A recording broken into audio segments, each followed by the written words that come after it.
আজকের ভিডিওতে অনেক রকমের রান্নার আয়োজন আছে। আজকে তাই রান্না দিয়ে ভিডিওটা স্টার্ট করলাম। তো আজকে রান্নাটাই পুরোটাই রান্নার ভিডিওই হবে।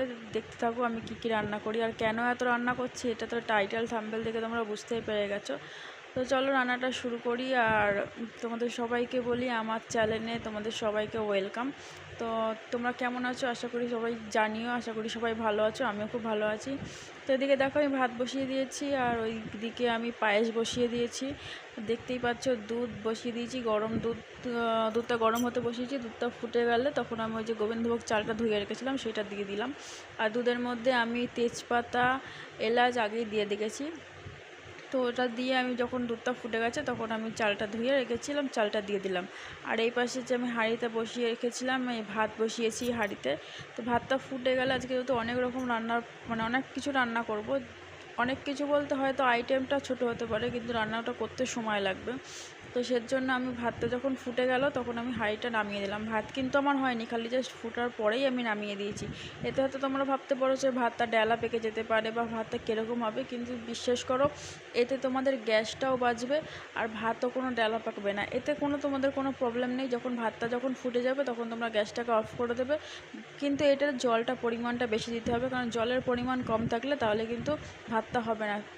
যে গরম জলটা থাকবে ভিতরে ফুটার পরে সেটাই কিন্তু ভাতটা সিদ্ধ হয়ে যাবে। যখন ভাতটা দেখবে তোমরা যে অনেকটা 90% বা 80% মতো হয়ে গেছে, তখন তোমরা কি করবে, আবার গ্যাসে বসিয়ে দেবে। বসিয়ে পরে একবার ফুটিয়ে নিলে যখন দেখবে আবার যখন ফ্যান উতলাবে তখন তোমরা যেমন ফ্যান গেল তেমন ফ্যানটা গেলে নেবে, তাতে কিন্তু তোমাদের ভাতটা একদম ঝরঝরে হবে। তো তোমরা দেখতে থাকো আমি কতক্ষণ বাদে আবারটা বসাবো। আর ভাতটা যেরকম নর্মাল একদম ঝরঝরে হয় তেমনই ঝরঝরে হয়ে যাবে।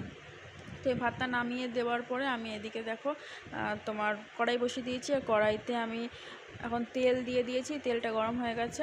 তার মধ্যে আমি আলু কেটে রেখেছিলাম, সে আলুগুলো দিয়ে দিয়েছি, কারণ আমি এখন মাংস তৈরি করব, ঠিক আছে, তার জন্য দিয়ে দিয়েছি।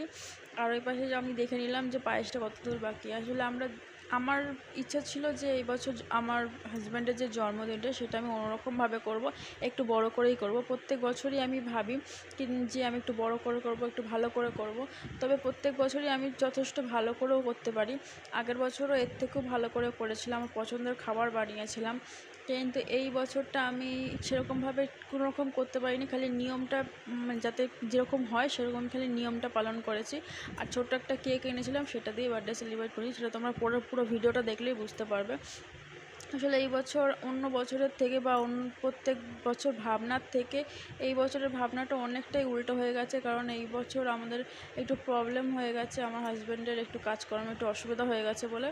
আর্থিক সমস্যা হলেও কী হবে বলো তো, আমাদের মনের তো ইচ্ছেগুলো সেগুলো তো আর আমরা ফেলে দিতে পারি না। সেই ইচ্ছাগুলো তো আমাদের পূরণ করতে মন চায় যে না, আমাদের ভালো দিনগুলো আমরা ভালোভাবে কাটাবো, এতে সবারই মনটা ভালো হয়ে যায় একদিনের জন্য। সেই জন্যই চেষ্টা করেছি কিন্তু শুধু নিয়মটা পালন করার, কিন্তু এই বছরের ইচ্ছা ছিল অন্যরকম কিন্তু হয়নি। তো যাই হোক, ভগবান পরের বছর যদি দিন দেয় তাহলে পরের বছর এর থেকে ভালো করে করব। যদি তোমরা আরও সাপোর্ট করো তাহলে আরও ভালো করে করব। তো দেখো তো বকবক করতে করতে আমার এদিকে পায়েসটা প্রায় হয়ে গেছে, আর এদিকে আলুটা ভাজা হয়ে গেছে। আর আমি এবার পেঁয়াজটা দিয়ে দিয়েছি, পেঁয়াজটা ভালো করে ভাজা হয়ে যাবে।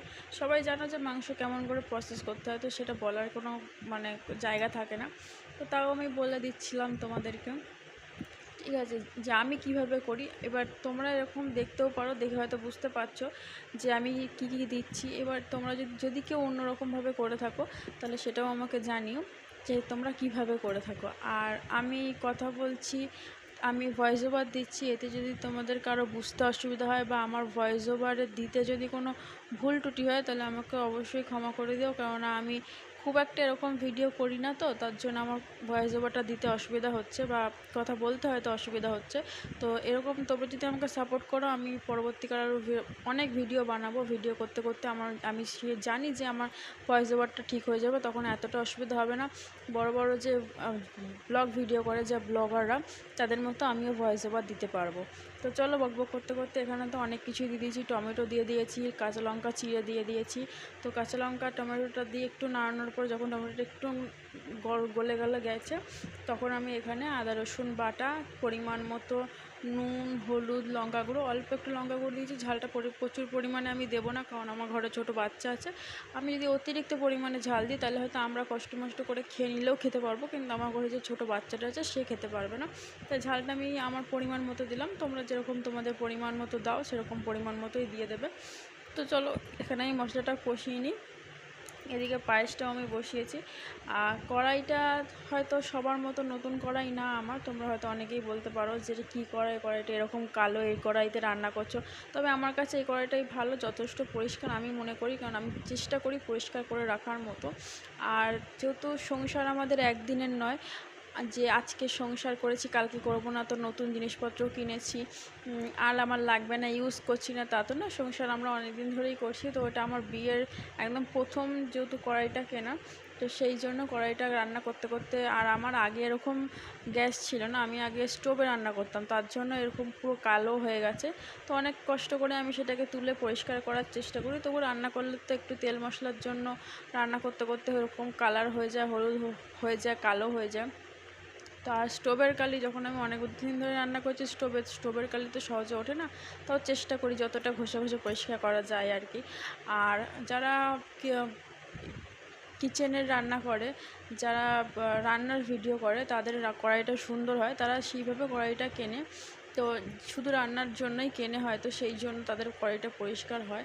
তো সেই কড়াই নিয়ে আমি কথা বলতে চাইছি না, ঠিক আছে? তোমরাও কেউ কড়াই নিয়ে কোনো মন্তব্য করো না, কড়াই হাঁড়ি বা কোনো কিছু নিয়ে মন্তব্য করো না। আমার যা আছে, আমার যা সামর্থ্য, যেটা আমার আছে, আমি সেটা দিয়েই রান্না করি, সেটাই আমার তৃপ্তি করে পরিষ্কার করে রান্না করে খাই। তো তোমরা সেটা নিয়ে কেউ মন্তব্য করো না প্লিজ, ঠিক আছে? তো এদিকে আমার মাংসটা আমি দেখো তোমাদের সাথে বকবক করতে করতে আমার মশলাও কষা হয়ে গেছে। এদিকে মাংসটাও আমি কষিয়ে নিয়েছি।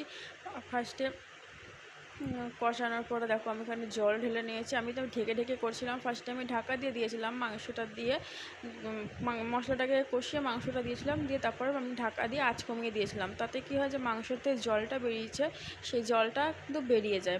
যখন জলটা পুরোপুরি বেরিয়ে যাবে, তারপরে তোমরা আঁচটা বাড়িয়ে দিয়ে ঢাকনাটা খুলে দেবে, দিয়ে ঝোলটাকে পুরো, যে জলটা মাংস থেকে যে জলটা বেরোবে সেটাকে পুরো কষিয়ে নেবে। তাতে কী হবে, তোমার মাংস কোনো পাঁচি ভাব থাকবে না। সেই জলটা যদি তুমি না কষাও ভালো করে, যদি তুমি না ঢাকনা দিয়ে যদি সেটা কষাও, বা তুমি যদি ভালো করে সেটা না কষাও, তাহলে কিন্তু কী হবে, ভেতরে একটা পাঁচা থাকবে। তো আমি কী করি, আগে ঢাকা দিয়ে আঁচ কমিয়ে ঢাকা দিয়ে দিই, তাহলে জলটা কী হয়, বেরিয়ে যাওয়ার পরে আমি তখন ঢাকনাটা খুলে আমি আঁচটা কমিয়ে বা বাড়িয়ে দিয়ে যখন জলটা ফুটিয়ে নিই। তো এদিকে মাংস করতে এদিকে আমার পায়েসটাও কমপ্লিট হয়ে গেছে, ঠিক আছে? আমি বকবক করতে এদিকে অনেকটা ভিডিও চলে গেছে। তো চলো আমি তোমাদেরকে দেখাচ্ছি।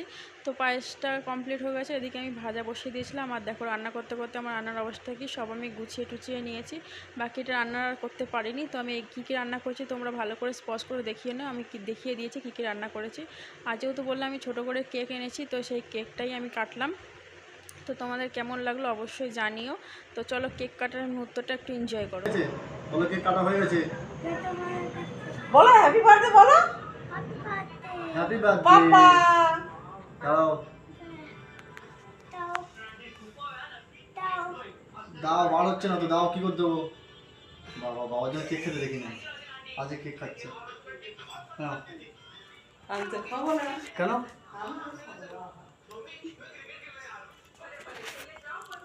আপনি খাবে? পাপাকে খাওয়াও, বাবা পাপাকে খাওয়াও। মানে একবারই খেতে মা সব শিখে গেছে। তাহলে তুই খা।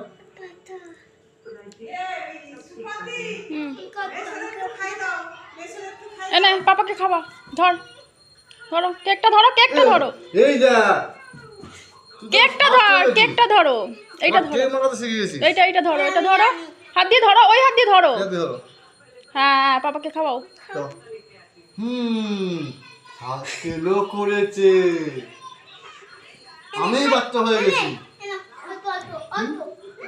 পাপা এ ভাইকে মাখাস না, আমি বাচ্চা হয়ে। তো আমাদের কেক কাটার পর্ব শেষ, সেখানে ভিডিওটাও শেষ। খুব মজা করলাম, এইটুকুই করেছি, খুব মজা করেছি। তো ভিডিওটা কেমন লাগলো অবশ্যই জানিও। Thanks for watching, bye bye.